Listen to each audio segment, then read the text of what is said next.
विद्यार्थियों, सादर नमस्कार।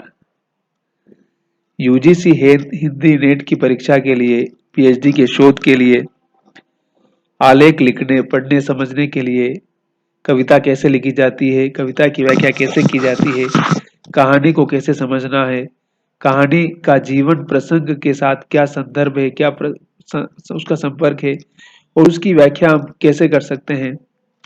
स्वयं प्रकाश है, देथाजी है, प्रेमचंद है, निराला है, कुंवर नारायण है, रेणु जी है, रांगे राघव है ना। तो इन तमाम बड़े रचनाकारों की कहानियों को कैसे समझना है या साहित्य की व्याख्या कैसे करना है, इन सारी चीजों को समझने जानने के लिए आप मेरे साथ जुड़िए, हमारे चैनल पर आइए, लाइक कीजिए, सब्सक्राइब कीजिए, शेयर कीजिए, कमेंट कीजिए और प्लीज कृपया वीडियो पूरा देखिए। आपको जरूर कुछ न कुछ सीखने को मिलेगा।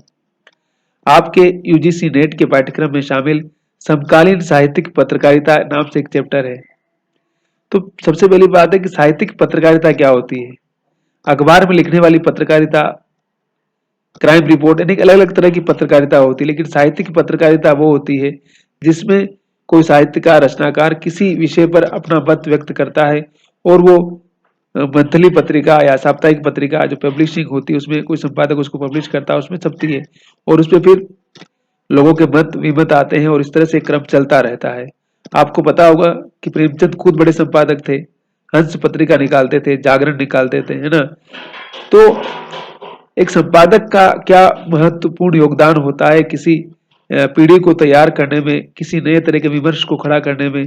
तो महावीर प्रसाद द्विवेदी और सरस्वती पर जब हमने बात की थी तो हमने इसको समझा था कि साहित्यिक पत्रकारिता और साहित्यिक जो संपादक होते हैं उनका बहुत बड़ा रोल होता है साहित्यिक विमर्श को तैयार करने में और समाज को और साहित्यकारों को प्रशिक्षण देने में, नई पीढ़ी को नई दिशा देने में, उनके भीतर नए विचारों को, नए भावबोध को, नए शिल्प बोध को पैदा करने में।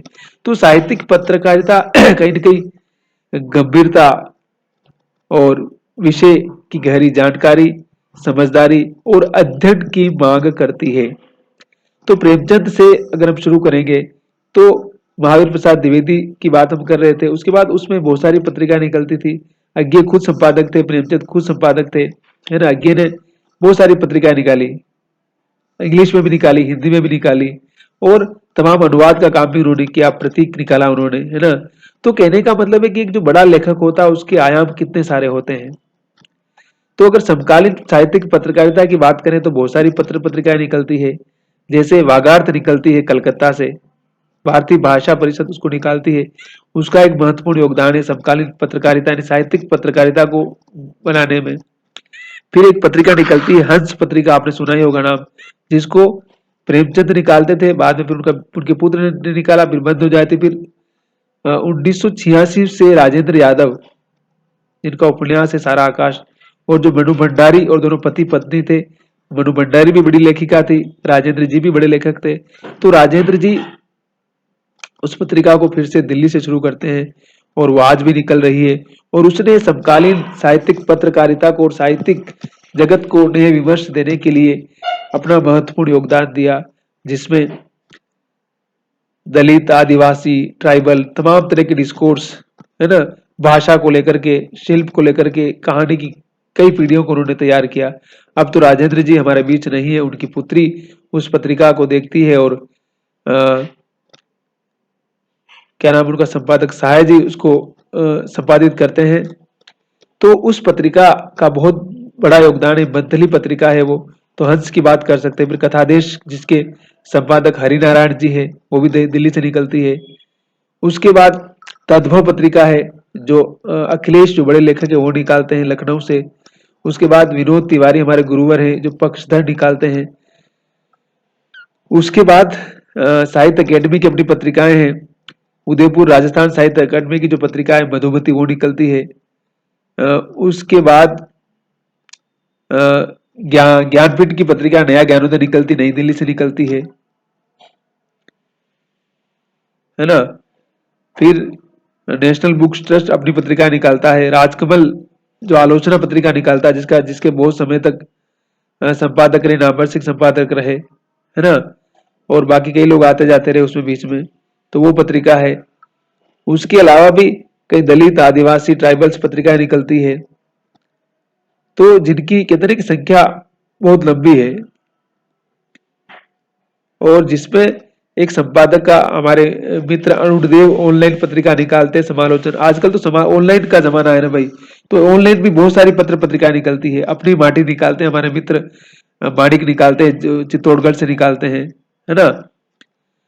फिर वर्धा विश्वविद्यालय जो महात्मा गांधी अंतरराष्ट्रीय हिंदी विश्वविद्यालय है, वहां से बहुत सारी पत्रिकाएं निकलती है, बहुवचन निकलती है, पुस्तक वार्ता निकलती है ना। तो कह सकते हैं कि विश्वविद्यालयों से निकलने वाली पत्र पत्रिकाएं और उसके बाहर से निकलने वाली पत्र पत्रिकाएं हैं, और जो तमाम आजकल ऑनलाइन पत्र पत्रिकाएं लोग निकालते हैं, उनका अपना महत्व है।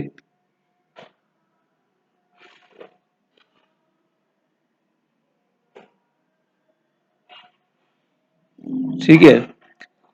फिर कादम्बरी निकलती है, साहित्य भारती, पाखी, कथाक्रम, नया ज्ञानोदय, भाषा, मधुमती, साक्षात्कार, राजभाषा भारती।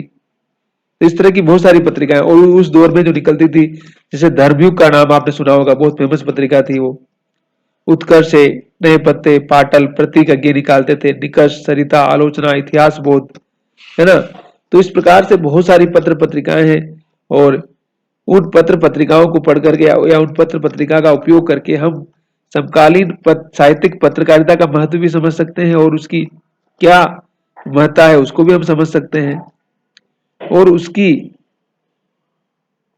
क्या भूमिका है, और उसकी भूमिका के साथ हम अपने आप को जोड़ते हुए उसके महत्व को समझते हुए उसकी महत्ता के बारे में पूरा विस्तार से समझ सकते हैं। मैंने कहा पुरानी बहुत सारी पत्रिकाएं, चांद निकालती थी, महादेव वर्मा निकालती थी, फिर माधुरी 1922 में निकलती थी, है ना। कल्याण पत्रिका जो 1925 में गीता प्रेस से निकलती थी। हंस, मैंने कहा 1930 से 1984 बनारस दिल्ली, फिर प्रेमचंद, फिर राजेंद्र यादव बन गए उसके संपादक। मतवाला जो 1923 में कलकत्ता से निकलती थी। तो ये सब पुरानी पत्रिकाएं। हम समकालीन की अगर बात करें तो आलोचना जो 1951 से निकल रही है दिल्ली से, शिवदान सिंह चौहान उसके संपादक थे, कभी नामवर सिंह थे, तमाम लोग रहे। नए पत्ते जो 1953 में इलाहाबाद से निकलती थी, लक्ष्मीकांत वर्मा उसके संपादक थे। ज्ञानोदय मासिक है ना। तो इस प्रकार से बहुत सारी पत्र पत्रिकाएं। पहल जो ज्ञान रंजन जी निकालते, बहुत ही महत्वपूर्ण पत्रिका जो जबलपुर से निकलती थी, अभी भी ज्ञान जी उसको निकाल रहे हैं, लेकिन अब इतना नहीं कर पाते, बुजुर्ग हो गए काफी वो। तो इस ज्ञान रंजन जी की पत्रिका पहल का भी बहुत महत्वपूर्ण योगदान है, त्रैमासिक पत्रिका है।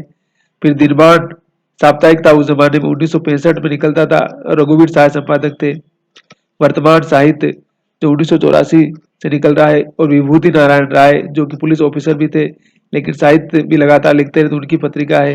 कथादेश मैंने कहा 97 से निकल रही है, हरिनारायण जी निकाल रहे हैं।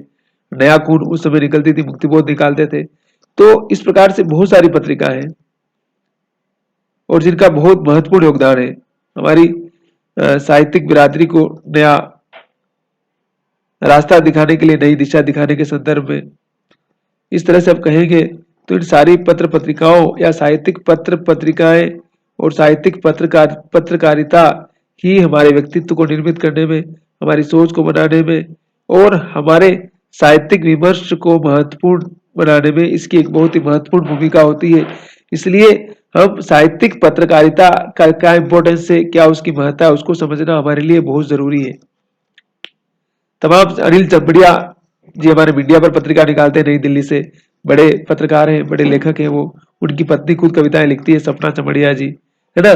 तो तमाम लोग निकालते हैं। दक्षिण भारत से भी बहुत सारी पत्रिकाएं निकलती जो हिंदी में निकलती है, और भारतीय भाषाओं की जो अपनी पत्र पत्रिकाएं, उनका अपना योगदान है साहित्य की निर्मित में। इसलिए साहित्यिक पत्रकारिता से परिचित होना बहुत जरूरी है आपके लिए, और पत्र पत्रिकाएं पढ़ते रहना बहुत जरूरी है। उससे क्या है कि हम करंट जो कुछ लिखा जा रहा है उससे हमारा परिचय बढ़ता है, और हम समकालीन जो लेखन है उससे लगातार अपने आप को जुड़ा हुआ महसूस करते हैं, और अपने भीतर एक नई ऊर्जा महसूस करते हैं। आपने मुझे पूरा सुना, उसके लिए बहुत बहुत धन्यवाद। और लाइक कीजिए, सब्सक्राइब कीजिए, शेयर कीजिए और कमेंट कीजिए, और मेरे साथ बने रहिए। हम आगे और भी आपको अलग अलग विषयों पर बातचीत करेंगे, और कोशिश करेंगे कि कुछ साहित्यकारों के साक्षात्कार भी हम सुनाएंगे आपको। तो एक नई ऊर्जा और एक नई अनुभूति के साथ मैं आपको लगातार जोड़ूंगा। तो लाइक कीजिए, शेयर कीजिए, सब्सक्राइब कीजिए और कमेंट कीजिए। कोई शर्म नहीं रखना है, तो बिल्कुल थपा दबा दीजिए, लाल बटन दबा दीजिए, खट से घंटी बजेगी। सब्सक्राइब कर दीजिएगा जरूर।